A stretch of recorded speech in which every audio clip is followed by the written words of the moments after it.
The Korean Empire was a short-lived monarchy that existed from 1897 to 1910. It was the last dynasty to rule over Korea before it was annexed by Japan. The history of the Korean Empire is a fascinating story of a nation that was struggling to modernize and maintain its independence in the face of growing foreign influence. The origins of the Korean Empire can be traced back to the late 19th century when Korea was under the rule of the Joseon dynasty.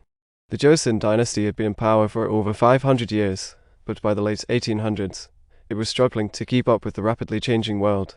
Korea was being pressured by foreign powers such as Japan, China, and Russia, who were all vying for influence in the region.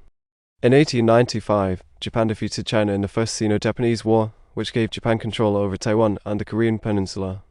This was a major blow to Korea's sovereignty, and it prompted King Gojong of the Joseon dynasty to seek help from other foreign powers. He turned to Russia, but the Russian Empire was unable to provide the assistance that Korea needed.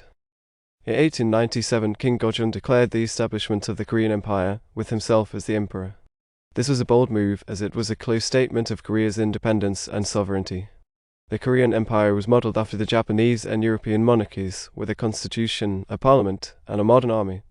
The Korean Empire faced many challenges during its short existence. It was constantly under threat from Japan, which was seeking to expand its influence in the region.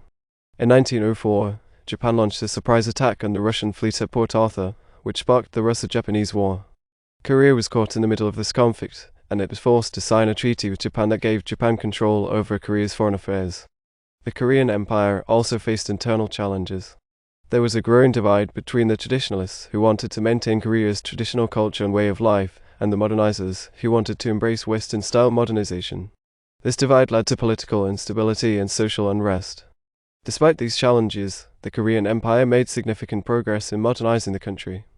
It established a modern education system, built railways and telegraph lines, and introduced new technologies and industries. The Korean Empire also made efforts to preserve Korea's cultural heritage, such as the construction of the Jeonbukgung Palace and the restoration of ancient temples. However, the Korean Empire's efforts to maintain its independence were ultimately unsuccessful. In 1910, Japan annexed Korea, ending the Korean Empire and bringing it into Korea's independence.